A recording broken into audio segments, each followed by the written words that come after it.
Just want to say that one more time. It is December 6th. It feels like it's January 20th out there. Oh, it does? It's cold and windy. Yeah. Definitely a different feeling than we had this morning. But thank you so much for tuning into What's New this afternoon. I'm Betsy Kling alongside Jake Crowder. And thanks so much for spending time with us. I hope everyone had a terrific weekend. No Browns game, so that really cut down on the anxiety, and it also freed up a nice chunk of time for your Sunday.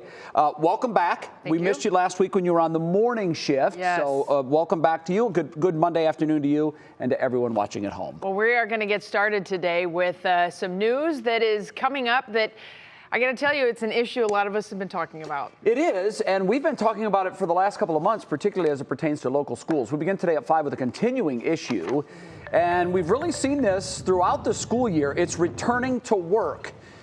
Since we started returning to work, rather, and that's a worker shortage. We've been talking about this here locally in Akron since September. And the problem really boiled over today. They've been dealing with the lack of teachers, subs, and bus drivers. And now this morning, thousands of students in Akron were impacted because of that lack of bus drivers. It caused them to get a late start to the day. Isabel Lawrence now has more on why the district is facing this problem and what could happen tomorrow morning. When you start doubling up and maybe tripling up on the routes, somebody's going to be late. That's the situation Akron Public Schools are currently facing as a bus driver shortage forces the district to get creative. But the lack of drivers is not a new problem. We've been operating since the start of the school year at a deficit. We've been down about a dozen or 1 to 2 dozen from time to time bus drivers. So the district adapted, consolidating about 100 routes down to 70. But they were forced to combine even more routes Monday morning when drivers calling in sick over the weekend put the district in a tough spot. When we started the day today, we were down about a dozen. But that's on top of the normal deficit of about 12 to 15 to 20 drivers. The additional absences forced drivers to cover more routes, resulting in pickup delays of 20 to even 45 minutes. And time off during the holidays, plus cases of COVID-19, don't make the challenge simple to solve. We were down about a dozen drivers this morning. Now, that could mean that like somebody who called off Friday, because if they have COVID, they're off for 10 days. And we have five drivers have COVID. So that's 50 work days right there. Now it's a waiting game to see what the rest of the school week brings. By tomorrow, if we have too many more overnight tonight, early tomorrow morning, we may have to cancel some routes, and that's not something we want to do. Yeah, so the district told me as well, another part of this challenge is that drivers often aren't calling off until just hours before their shift begins, so that makes it more difficult to plan ahead for the day. Now, they are just waiting to see if they get any more of those sick day calls tomorrow morning. If they do, if anything changes, they will be in contact with families, but they are just asking for patience right now. Jay? Patience is definitely going to be key. Isabel, is the school district bringing more bus drivers in to help ease the problem, just hiring more full-time drivers? Yeah, Jay, well, they are certainly trying to, but there are a couple different challenges in that process as well. So if you go to the Akron Public Schools website, their homepage, there is a section where you can click on jobs, see all of the postings available, so they are there, but it's not quite as easy as just hiring up a lot of people all at once. The district told me that hiring bus drivers is a lengthy process, and it can take weeks even before they find someone that they like, to the end product of them being able to drive with children because of training and the licensing that they have to go through. And then on top of that, this district is not the only one in Northeast Ohio dealing with the driver shortage. So it's super competitive right now to find those drivers, get them in the door. The drivers right now really have the pick of where they want to go. Yeah, a lot goes into this for sure. Now, Betsy wants me to ask you, it looks as if you're outdoor. I see a bus behind you in concrete, but there's no coat and it doesn't look like you're cold. Are you in a bus garage right now? Betsy's very curious. Aw, I appreciate the caring, guys. Yes, we are inside the bus garage. They've kindly let us inside. If you could actually hear a bus just pulled up right next to me during the live shot. So they are all kind of settling in here for the night, nice and toasty indoors. All right, very well. We're glad about that. Thank you very much, Isabel. We appreciate it. Betsy? Always good to hear that for sure. Well, now on your feed at 5, pharmacies are seeing a rush to get the COVID booster and the flu shot ahead of Christmas. And many people are searching for open appointments and finding that pharmacies are booked a week or more out. Emma Henderson found one pharmacy that's seeing a lot of first-time customers. Emma? That's right. Well, here at Broadway Pharmacy, they're largely a neighborhood pharmacy, meaning everyone around the area, they're the normal customers. But they have something everyone from Solon to North Olmsted wants right now, and that's available vaccine appointments. Now, when looking to book a vaccine appointment at the closest pharmacy, people are discovering longer waits. A spokesperson for Walgreens told me they're anticipating a rush of new appointments, so you're going to have to make them in advance. But this local family-owned pharmacy has been able to get people in the next day if they're willing to drive to its Cleveland location. Here's a man who made the trip from Solon. It took a little bit of looking from different pharmacies that I looked close to me, but they weren't available for any time or date that I was able to work. But this was about the 4th or 5th option I looked at. So it is not uncommon for them to see people who are driving 35 to 40 minutes to this pharmacy just so they have those available appointments. And actually, the owner here believes that more than half of their vaccine appointments are people coming from those further away areas. Betsy? All right, Emma, have you heard from any hospitals on this? We did, and we're actually going to hear more from them at 6. One of the things that they said is it's not just the COVID vaccine that's doing it. It's the people who are getting the boosters. It's people who are getting first doses for work because there are requirements that really kick in 2022. But it's also people who are looking for their flu and shingles shots. Betsy? Wow, and we do want to say a big welcome to Emma, who is joining our team by way of Toledo. She's an Ohio girl who's come back home, and we are so thrilled to have you on our team. So welcome, Emma. Thank you so much. Well, this won't come as a big surprise to many folks, but a new study out by the Cleveland Clinic shows that our blood pressure, on average, has gone up during the pandemic. The study looked at more than 450,000 people from around the country, and they found a significant increase in blood pressure between April and December of 2020. That, of course, the first 6 months of the pandemic. The increase was highest in women. And if you're wondering what causes blood pressure to rise, well, in large part, inactivity can do that, lack of sleep, and of course, increased stress. And when I read that, Betsy, you kind of chuckled. Has your blood pressure increased over the last year? I don't even know. It's naturally kind of low, but you know, when I can hear my blood in my ears, I typically think that's not a good sign of what's going on. That's a sign it might be a little high. Obviously, the ways to lower blood pressure, increase your movement, exercise, get that heart rate up if you can. 50 to 60 beats above your resting heart rate for about 30 minutes. That's what I try to do every day. Also, obviously, more sleep. Diet is very key. Reduce alcohol consumption. And I did find one thing that is easy for many people to do. Try to eat 30 calories of dark chocolate a day. Okay. I mean, every time my wife eats a piece of chocolate, she's like, my blood pressure, my blood pressure.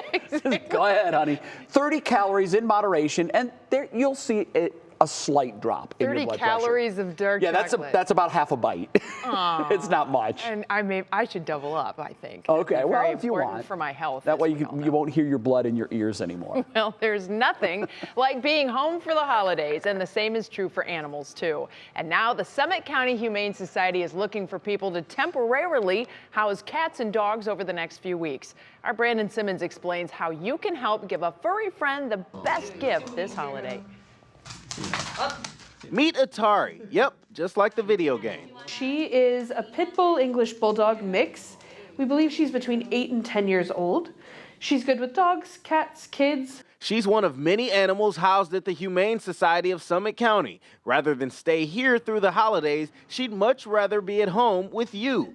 The same is true for dozens more cats and dogs. Right now, we're doing a special promotion to try and help some of our shelter animals, particularly our adoptable animals, find some space in homes over the holidays. Canines and kittens have the opportunity to go to loving homes through the temporary foster program for anywhere from 2 to 6 weeks, possibly longer. Every foster home is provided with the food, supplies, toys, anything that they need to keep an animal in their home for 2 weeks.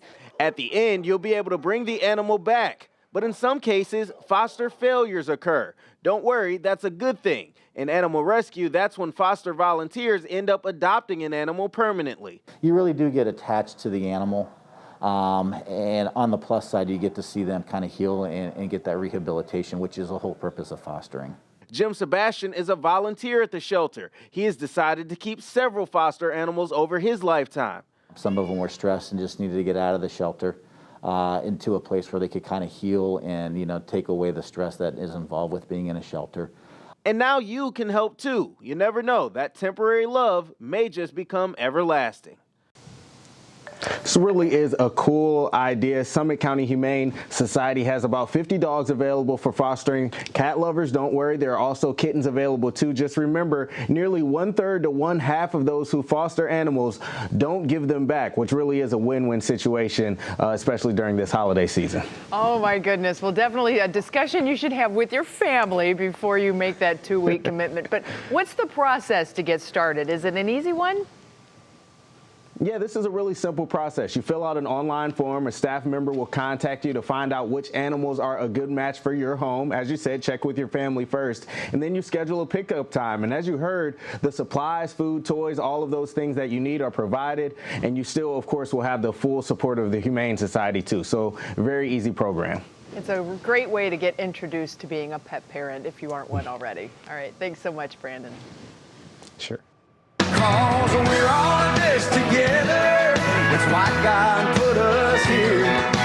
Drinking ought to be a team effort. There is no I in beer. It's official. Brad Paisley will headline next summer's Bash on the Bay, along with Zach Brown Band. Brad plays Wednesday, August 24th. Jake Owen, Blanco Brown, Paulina Jane, and Hubie Ashcroft are also on the lineup for the Put-in-Bay concert. Meanwhile, the Zach Brown Band, Chris Jansen, Morgan Evans, and the Eskimo Brothers will play on Thursday's card. Tickets go on sale this Friday. Act fast because they will go fast. I had a blast last year. I went last year, and they had a great lineup last year, too. Blake Shelton rocked the place on day 1, and on day 2, it was another massive crowd for Keith Urban. The concert takes place at the airstrip over on Put-in-Bay. The island is jam-packed, really, for that whole weekend. Sure. Because it starts midweek, and then everybody kind of stays for the weekend. It's so much fun, though. And I encourage fans of country music, if you haven't been, give it a shot. It's easier to get there. It's easy to get there back and forth with ferries, but it's a good time. It really is a lot of fun. Outdoor, nice to be outside. Yeah, and it was beautiful weather last year. Thinking ahead to nicer weather. Yeah, it's coming back. That's true. Just thinking about that makes me feel a little warmer. Plan for it. All right, still ahead on what's new. In today's Money Monday report, we tell you which way gas prices have gone over the past 2 weeks, just in case you haven't been to the pump. Plus, retailers are seeing a shifting demographic toward discount stores. We'll tell you about that.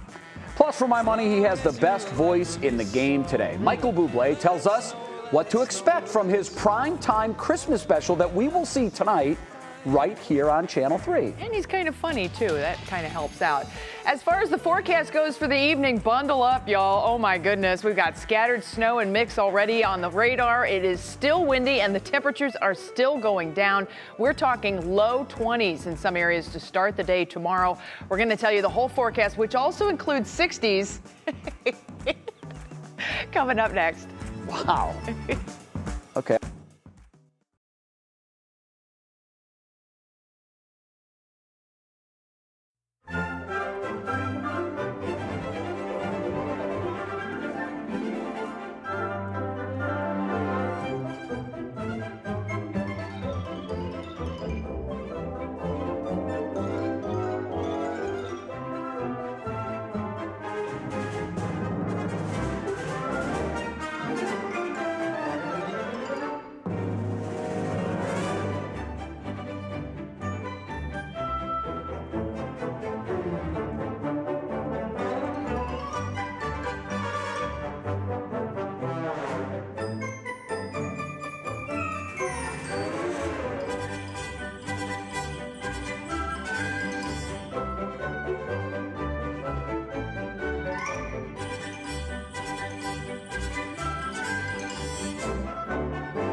It is Money Monday, and it's not much, but we are at least seeing slight relief at the gas pump. Yeah, look, every penny counts. And in this case, it's only 2 pennies. But hey, every penny counts. According to the latest Lumber survey, the average price of a gallon of regular gasoline went down 2 cents over the past 2 weeks. The highest average across the nation is $4.80. You guessed it, California, the San Francisco area. The lowest is in Houston. They're paying just $2.91 for a gallon of gasoline over the last couple of weeks. According to AAA, the average here in Ohio, not much higher than that. It's actually $3.13, which is down 7 cents over the last 2 weeks to $3.06 a gallon. All right, save up, everybody. Meanwhile, as inflation pushes the price of consumer goods, more middle-class shoppers are heading to discount stores. Dollar General says it's seen many more middle-income shoppers throughout the pandemic. The company's CEO said its core consumer previously had a household income of about $40,000 or less, but the company's new higher-income shopper is in the $60,000 to $75,000 range, with some netting as much as $100,000. I just think they're just everywhere. They're convenient. It's easy to pop in. You get what you need and keep on moving. I mean, look, it's a sign of the times. When the prices of everything is going up, people are shopping around. They're going to the Betsy Kling School of Shopping. You know, you might not just go to one store. You might stop in 2 or 3, and Dollar General might be one of them on your list now. That's right. I will never forget, I was in the Dollar General in Brunswick buying mustard when I found out Russ Mitchell was going to be our main anchor. That was, oh, wow. I will, because I even showed the lady. And you dropped the jar on the floor. I showed the lady at the register. I was like, Russ Mitchell's going to be our anchor. And she's like, what? That's fantastic. Here I am in the Dollar General. Hey, that's a big moment. That's a big moment. That's my Dollar General moment. Okay, gamers, this one's for you, and you'll really want to pay attention to this because PlayStation now plans to add a new subscription service. According to Bloomberg, users would pay a monthly fee, and in doing so, they would access the catalog of games, the entire catalog of games. The program called Spartacus will compete with the subscription service from Xbox.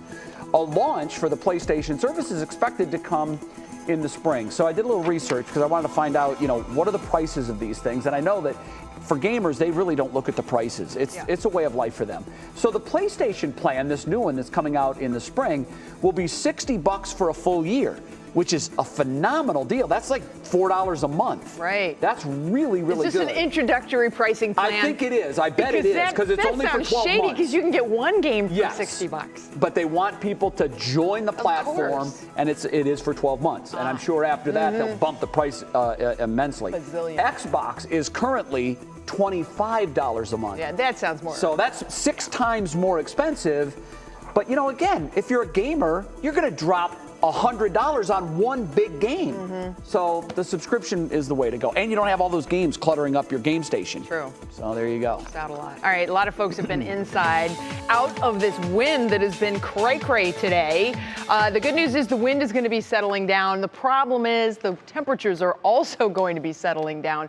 Over the next few hours, we'll fade back toward the 30-degree mark. We're still mostly cloudy. We have some snow showers that are starting to come in off the lake. But look at the wind gusts here. We still have wind gusts cranking over 40 miles per hour from time to time for at least the next hour. Then we'll start to see those wind gusts subsiding as we head into the overnight and especially tomorrow morning. Now keep in mind, it's not like the wind disappears. We're still going to stay pretty breezy, but we have a wind advisory that continues in play for Erie, Lorain, Cuyahoga Lake, and Lakeshore, Ashtabula until 10 p.m. tonight. So once that comes down, again, doesn't mean that the wind disappears. 40-mile-per-hour wind gusts clocked downtown Cleveland, 35-mile-per-hour wind gusts for Worcester, 22 for Dover. That is obviously driving in some much colder air. We started the day much warmer. Now we've tapered back into the 30s. We're headed for the 20s, and that wind is coming in at a good clip, so it's helping to actually keep down the lake effect. Keep in mind, when the winds are real high speed, there's not a lot of residency time over the lake. That's a big deal. It means there's just not enough time to get the moisture out of the lake. So we have these light snow showers that are still coming in. Air temperatures right now in the low 30s, but not for long. Keep in mind with that wind, it drives the wind chills down into the low 20s, even the teens. There is a lot of lake effect that is happening off of the northern lakes. That's always a harbinger of what's to come, depending upon how everything works out with the wind direction and, of course, that wind speed. We will be in line to get some more lake effect tonight. The core of the cold air is well off to the northwest of us. It swings through tomorrow, though. I don't think you're going to like tomorrow's temperatures. Anywho, there's your lake effect. We'll have continuing lake effect showers on and off as we head through the night tonight. We could end up with a coating to maybe a couple inches in the primary snowbelt areas where snow bands persist. Then the rest of your National Designer hour-by-hour forecast after a start in the 20s tomorrow. Watch this. We don't make a big recovery. We stay in the upper 20s to right around 30 the whole day. It's going to be chilly, but by the end of the day, we're going to get some breaks in the overcast. Just doesn't look like we're going to get a lot of sun out of it. There's where you get the candy coating. Don't expect a whole lot. And that whole Wednesday storm system misses us to the south. We'll be keeping a close eye on that. But as of right now, it looks like we don't have to contend with that. Maybe a coating up to 2 inches where those snow bands persist. Here's your Union Home Mortgage forecast. We've got the sun peaks coming out tomorrow late afternoon. We're going to do that all over again on Wednesday as we make it back into the low 30s. Hooray for above freezing. 40s for Thursday. It's rain, and 50s and 60s coming our way as we head toward the weekend. OH, we'll be right back.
We have a special edition of Pop Break today. Michael Buble has been hard at work at 30 Rock preparing his newest holiday special, Christmas in the City. It airs tonight. You'll see it right here on Channel 3. It's after the semifinals of The Voice. Mark Barger talked to Buble about tonight's special. It's beginning to look a lot like Christmas. And for Michael Buble, there's not much that can match iconic holiday music. The reason a lot of these Christmas songs have stood the test of time isn't just because of their sentimentality. I think it's because they're well-written songs. Jingle bells, jingle all the way. Music that also stirs memories for Buble. So I'm just brought back to being a kid and looking at my little sisters and, running down the stairs to see what Santa Claus brought. Meanwhile, Buble's bringing guests, including Ted Lasso's Hannah Waddingham, on his new special, Christmas in the City. I think we're bringing the world what they probably needed right now, which is a lot of love and light. Even as enamored as Buble is by holiday standards, his new single embraces a recent Yuletide tradition. Put your Christmas sweater on, it's got to be done. Put it on. Some humor mixed in with Buble's Christmas offerings that he hopes can help make spirits bright. Just being better and kinder and a little more empathetic. And I'll tell you what, after the last couple years we've had, I'm sure we can use it. And Buble's ready to help the cause. Mark Barker, NBC News. All right, I'll be watching. Incredible entertainer, really is. Well, the little kid in our Worth the Watch is super talented too, in a different way. Here you see two guys standing in front of him, one on the other's shoulders. He's only like 6 feet away. Oof. And you look at it and it's like it's impossible for him to get enough lift on that golf ball to put it over both guys. But the kid's got skills. He opens up that 60-degree wedge and hits the ball over both of them like there was nothing to it. Leo lives in the UK, and he's become quite famous for making trick shots like this one. He has over 45,000 followers on his Instagram page, Bets. Look how little he is. Yeah. And he's actually very good. It's not just trick shots. He's actually a tremendous golfer. And you see the immediate comparisons when you watch his videos and say, wow, is this the next Tiger Woods? It's just so hard to trust your irons sometimes. Especially for the guy on top there. I mean, no, I'm not going to be that guy. I will overcome this golf stick, and it doesn't ever work for me. Yeah. Oh, well. I would be afraid to be a part of that either way. Kidding or like, forget it. I'm don't look. All right, still to come in the second half hour of What's New. In this recent wake of communities across the country trying to defund the police, our governor is proposing huge dollars to strengthen them. We'll have details. Plus, 'tis the season to be breaking out your ski gear, right? And hitting the slopes. Trouble is, Mother Nature is not cooperating. We're going to take you out west to show you just how bad things are for the industry there. And if you've ever lost a mailbox due to snowplows pounding them relentlessly with snow, well, our boy Jay may have found the best looking and most effective solution, and it's under $100. I did. We'll be right back.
And now, live from WKYC Studios, this is What's New. Caught up on 3 things you need to know. Akron Public Schools need bus drivers, and they need them in a very big way. The district has been down between 12 to 20 drivers all school year. But with recent sick calls, they started today down another dozen. The additional absences forced drivers to cover more routes, which caused pickup times to be delayed 20 to 45 minutes. The district said they'll see what happens tomorrow and they'll let families know. But they are asking families for patience during these tough times. Today, the new travel restrictions started here in the U.S. All visitors arriving from outside the country must show proof of a negative COVID test within 1 day of travel instead of the normal 3. This is part of President Biden's plan to control the spread of the Omicron variant. He also extended the mask requirement for buses, trains, and domestic flights through March. Governor Mike DeWine announced a proposal today to spend $250 million in some of that federal COVID relief money to help law enforcement fight violent crime and also to create programs to keep them healthy. The money would help communities beef up crime labs, pay for wellness programs, and support badly needed new recruitment efforts. This is clearly not the time to defund the police. This is time to fund the police and to fund them in a new and creative way that helps them protect us against the violent offenders. Right now, there are guns and shell casings and evidence rooms across the state that hold a wealth of information, but they haven't been analyzed because the process for local agencies is cumbersome and complex. They need help. We intend to give them that help. Now, the governor's plan must be approved by lawmakers, and the money would be given out in the form of competitive grants. The measure, by the way, is expected to pass. And that's how we welcome you back to What's New for Friday, December 6th. With Betsy Kling, I'm Jay Crawford. This is a pretty chill Monday. I mean, normally we're either sky high because the Browns won or all defeated and we need therapy because they lost. But the bye week was actually pretty good to the Browns because yesterday was probably the best scenario for the Browns. The Steelers won, but one of them had to win. The Steelers played the Ravens. It was better for the Browns that the Ravens lose. Okay. And the Bengals also lost. So what that does is it means that the Browns, coming into their game Sunday with Baltimore, are just 2 games behind Baltimore for first place in the North. So if they beat Baltimore, they're 1 out with 4 to play, manageable. So what you're saying is we did better this weekend not playing. That's exactly what I'm saying. You're smart, Bats. Ouch. Yeah, I know that's true, but it was a pretty good weekend. And most importantly, the team just got a break. Yeah, we can get healthy and well, drama. And Baker can mend up. Wellish. Wellish, we'll yeah, say. at this time of the year. Speaking of, now to our top talker. We're trying to get well, aren't we? But I'll tell you what, a lot of folks like to kick out of here and head west to go skiing. And it is officially ski season, but there is one problem. The weather is delaying the start of it. 1/3 of the ski grounds of the West are only open partially because there's no snow.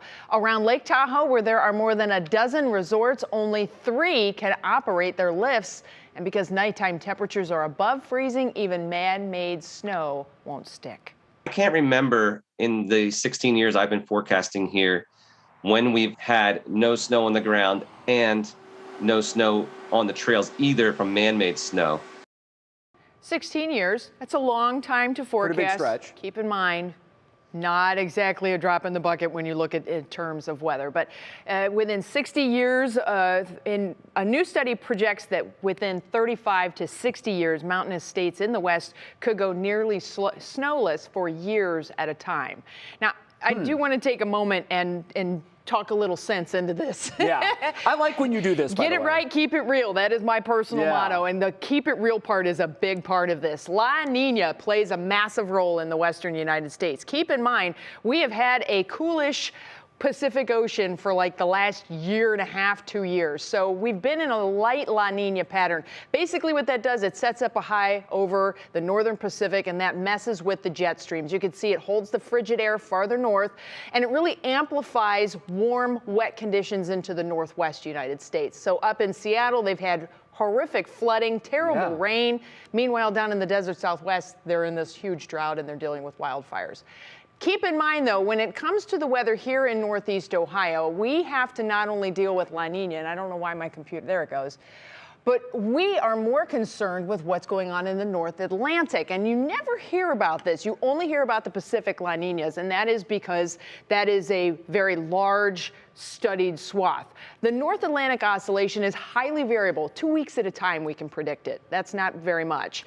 And it is actually more impactful because it is a blocking mechanism. So we have all that air that's coming out of the Pacific Ocean, whether it's warm, whether it's cool, whether it's full of moisture or not, and it comes east, and then what happens to it? Well, that blocking pattern can set it up so that cold air is smashed into Ohio, and that's when we get polar vortex, we get crazy amounts of snow, and it goes bananas. I don't want to put words in your mouth, but here's what I heard. Okay. Maybe I misheard.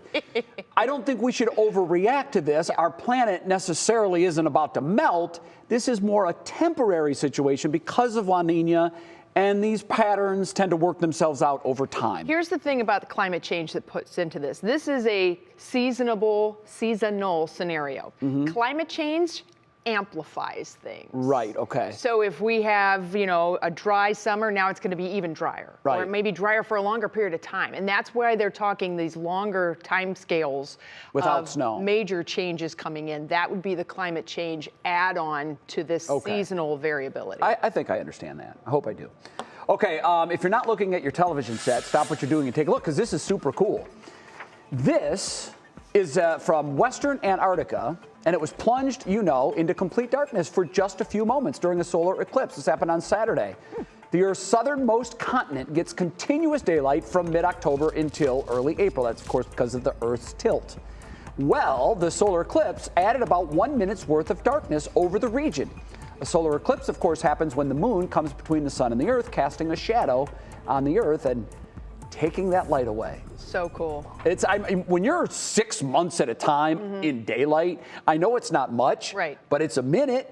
You can enjoy the darkness. And don't forget, I believe it is April 8th, 2024. We get it here. Totality over the CLE. We are hoping, April weather, it's so predictable. And we never have clouds in April. So it'll still get dark though, right? Even if you can't see it. It will still get dark. It will That's get dark. The cool part. I hope it happens in our show at 5 and 6 o'clock. I can't remember what time I can't remember the time either. Yeah. If it does, we got to have like a What's New eclipse party. Are you down? I'm totally down. I'll be out there nerding out like crazy. There you go. All right, if you live on a rural road and your mailbox is constantly getting pounded by mounds of snow from the plows, I have found the perfect fix. It's this week's JAY DIY.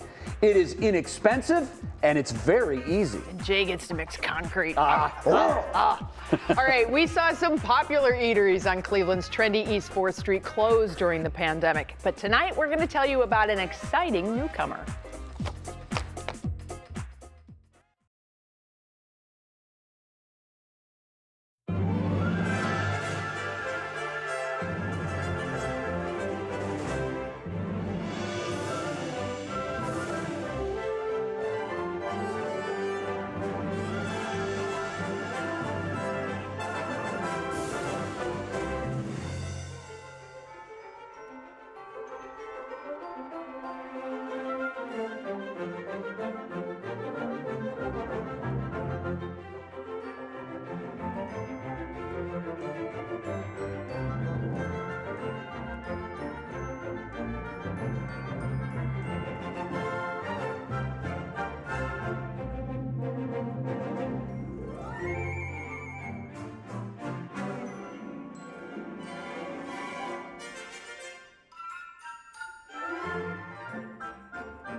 Well, it is the season for all the holiday lights. This is a display outside a home on Clifton in Lakewood.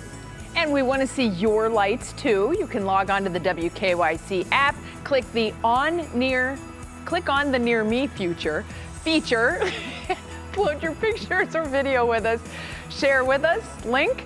Who knows, we may just use your pictures or video on the air. You can also hit us on Twitter and on Instagram and all that too. Just tag us and we'll get you in there too. So fun to see all those lights. Boy, and the lights have been necessary. 4:59 is our sunset time right now. We are in the shortest days of the year, and it just definitely kind of starts to wear on you. So those holiday lights certainly come in handy this time of the year. It is so chilly outside, friends. We're sitting in the low 30s right now, and it's going to continue to drop, but the pendulum will swing the other direction as we head into the weekend.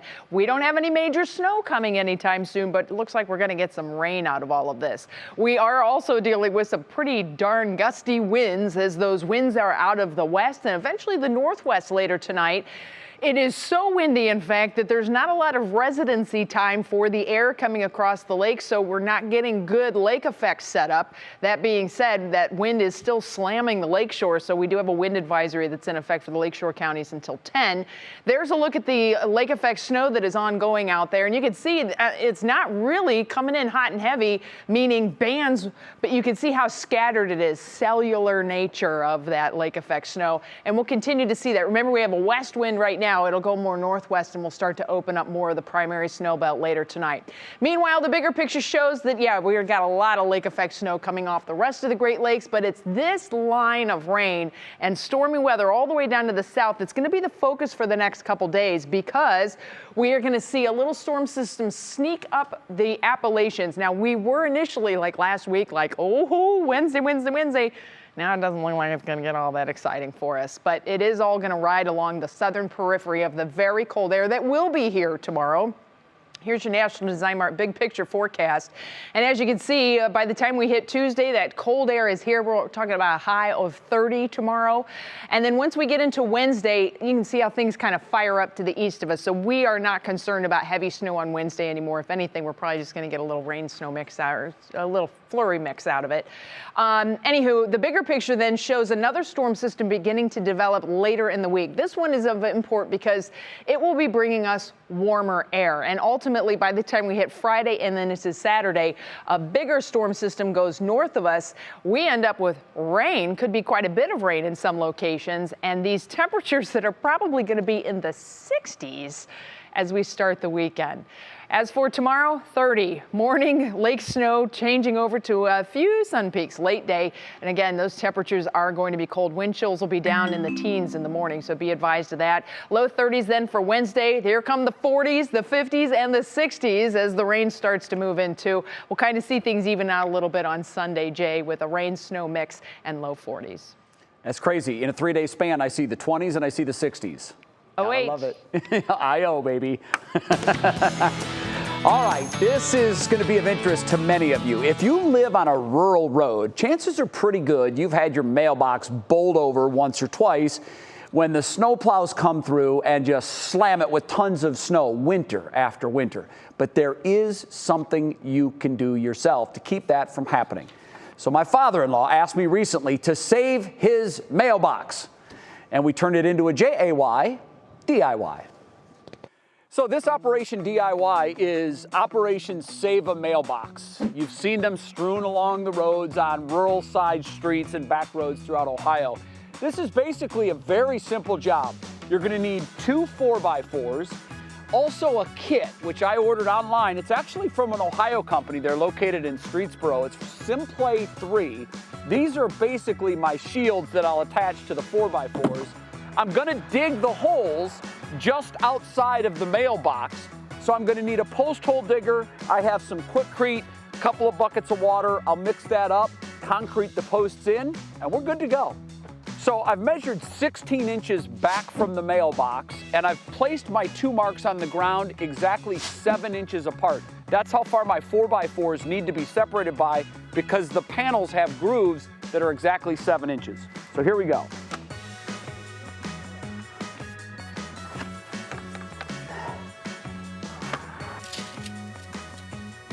my holes are dug 20 inches deep. That way the tops of my 4x4s come up just to the top of the mailbox. So now I'm just gonna set my 4x4s into the hole and then measure to make sure that I've got exactly 7 inches between the middles of both of my posts.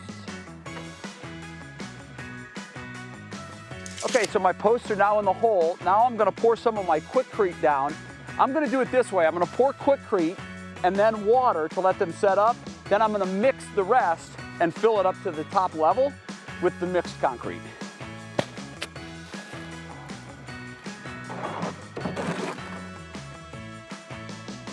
Now, perhaps the most important part of this project is making sure that your posts from outside to inside edge are exactly 7 inches apart, but more importantly, they have to be perfectly level. I have a digital level just to be exact. You don't need to be that precise, just a normal level will do.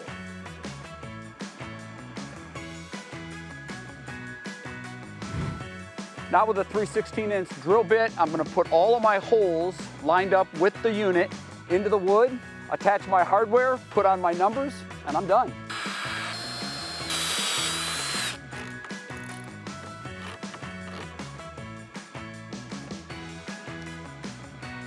And there you have it. We're ready for the snowplow. You're not knocking us down this year. My job here is done, and that's another JAY DIY. As a manly man doing that DIY. Yeah, how about that beard, huh? Wow. Yeah. Now, here's the best thing about it. It was all under $100. That is cool. For everything. So, start to finish. Did it under 90 minutes, so it doesn't take a great amount of time here. You get the shield. I love this. It's from an Ohio company. Even better. They're called Simplay 3. Okay. They're located in Streetsboro. I ordered it online for $50. It was at my house in a couple of days. All of the stuff, the posts, the Quikrete, another $50. And this is, by the way, a nice way to stay on the good side of my father-in-law. He wanted me to come over and attach a new piece of plywood on 2 metal posts that he had in the ground. And I'm like, we got to class this joint up a little bit. The neighbors thank you, I'm sure. Yeah, well, the neighbors might want to think about doing this, a little cleanup too, because it's very popular. Hire. Just call me. I will set that up for you. I love it because it's easy and it's going to save his mailbox. It's probably the last one he'll need. You even got the address numbers on there. Yeah, it comes with numbers and reflective stickers, the whole bit. Okay, next on What's New, there's an exciting new restaurant coming to Cleveland's East 4th Entertainment District. We're going to tell you what to look for.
Well, new restaurants are popping up all over Northeast Ohio, and this is the former Greenhouse Tavern on East 4th Street. But since it closed, it's gotten a huge facelift and a new identity. Food expert Doug Tratner shows you the new Indie that'll be opening soon. I'm at Indie, which, as you can see, is a shrine to independent music. This is East 4th Street's latest restaurant, and it's opening up later this month. Gabe and Julie, this place looks amazing. I mean, like, it feels and looks like an entirely different space. Was that obviously a goal of yours? I mean, really, we changed everything but the floors. Brand new bar, brand new benches here for our seating. Redid the bar top, or the rooftop. Changed out the second floor mezzanine in the back to a speakeasy. So the most obvious design thing here, it's like a scrapbook to your love of live music and concerts. Tell us what we're looking at. What's around us? So I think we're somewhere around 235 different shows or tour events that we've gone to over the last 20-ish years. Just things that we've collected over the years that mean a lot to us. So this is going to be your third restaurant. How are you guys going to go and see live music while you're running 3 restaurants? Well, there is a music venue right next door that we can pop over to, so that definitely helps. That does help. So other than the posters on the wall, are you able to bring in kind of the music theme into other things, whether it's food, drink? We've mostly done it into her cocktail program. Some of them start with a name, and then I develop a cocktail. We think like that would be a really cool cocktail name. Other ones, I have an idea for a cocktail, and we just kind of comb through our catalog of our favorite musicians and songs and find something fitting. So tell us a little more about the food and drink. What are people going to be eating here in the main space? So the main focus is our fried chicken. You'll be able to get like a family-style dinner. We'll have baked mac and cheese, mashed potato gravy, kind of like Southern comfort style food. So I'm looking around at these incredible posters. Any stand out? You want to show us around a little bit? Sure. Yeah, absolutely. So this Dave Matthews Chicago show was actually our honeymoon in 2011. We wanted to point out this fall as well. The Decemberists are one of our favorite bands, and anytime they are on tour, we make a point to go to at least one show, but usually we will travel to several of them. And and for people who come here, they're going to be looking around. They're going to have seen these shows. They're going to have been to some of these concerts, and they're going to be able to kind of remember themselves. I'm looking forward to that, to customers being like, hey, I was at that show, and talking about the experience with them. It's really cool. Immediately makes it personal. Good luck with the rest, and we can't wait to come and join you. Thank you. Thank you. Can't wait to have you. All right, very much looking forward to checking out the new space. Next on What's New, our show is Something Good.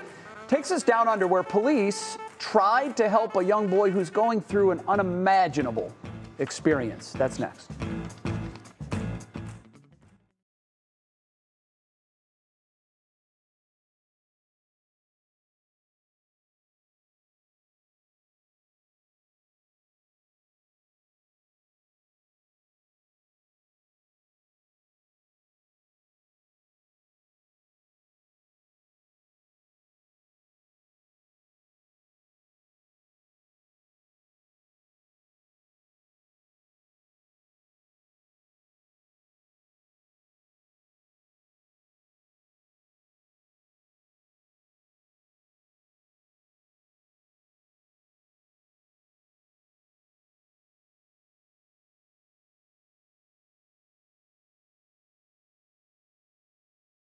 How about this? Testing 1, 2, 3, 4, 5, 6, 7, 8.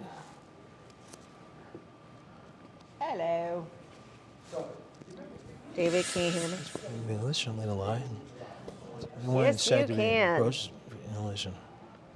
Federal COVID relief funds. Money will be used to help EMS, fire, and law enforcement. Proposal on what changes Ohioans might see.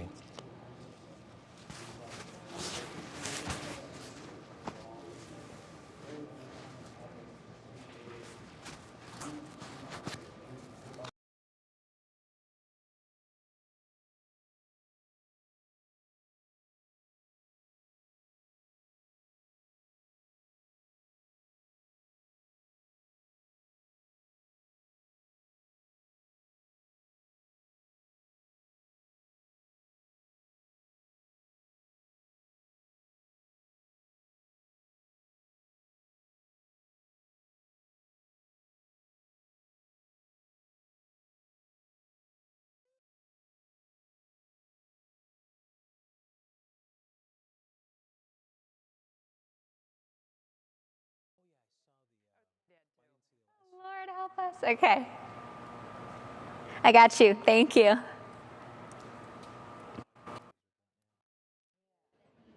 I do. Ohio lawmakers are expected to pass this proposal. Thank you.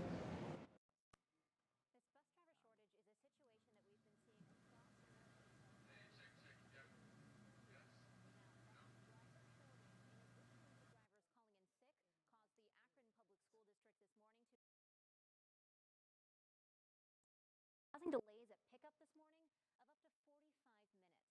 So let's break down why exactly these delays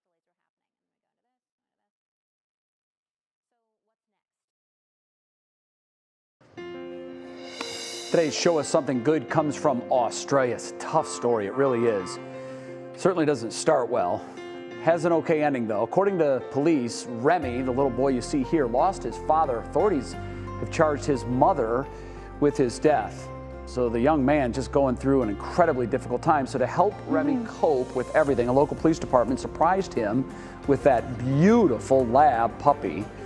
And you can see it put a smile on Remy's face. The local community all pitched in to buy the puppy for Remy. The department said they wanted him to have something to love and care for during this really, really difficult time. Aww. And that's a nice smile. We're out of time, but we are back tomorrow at 5, and we hope you join us then. We do. What matters most with Russ and Lena starts right now. Now at 6, future funding. This is clearly not the time to defund the police. This is time to fund the police. Governor DeWine announces millions of dollars in government money coming to local police, fire,